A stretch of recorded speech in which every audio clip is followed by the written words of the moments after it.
So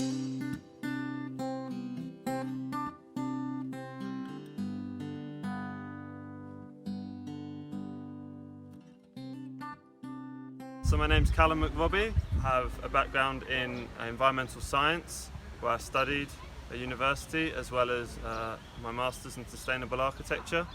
I'm from England, and this is my first time on the project. I'm volunteering, so I learn as much as possible from Lauren and everyone else here in the team, so that I can one day be a project manager within the company. So the best bit for me so far has probably been those few moments with the students and the teachers who we're training, when you're trying to teach them something, in particular focusing the mirrors. In that moment where they understand it, that moment where it clicks in their brain and they're like, aha, I get it.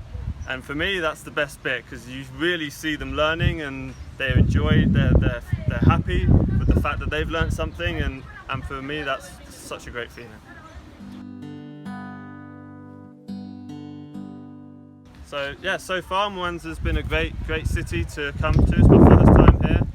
It was not what I expected. It's very different to a lot of major cities in Africa. There's not much tourism here, so everyone's been really friendly. It's been a really good atmosphere and culture to get into, and everyone is just super welcoming. So yeah, it's great. So my aim for this project is for people, the students, the teachers and everyone involved here to get a grasp on the machine, but more importantly is to prolong and extend and create a legacy for the school, in which they continue to use the machines, they continue to bake goods using solar energy, and something that we can come back to in 5-10 years and see that it's still being used and they're still baking bread and it's still having lots of fun with.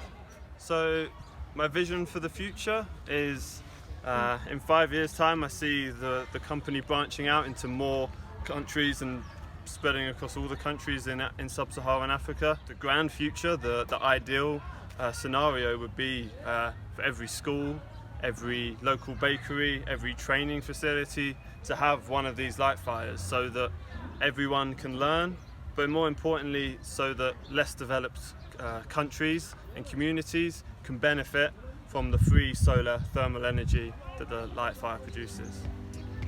Woo!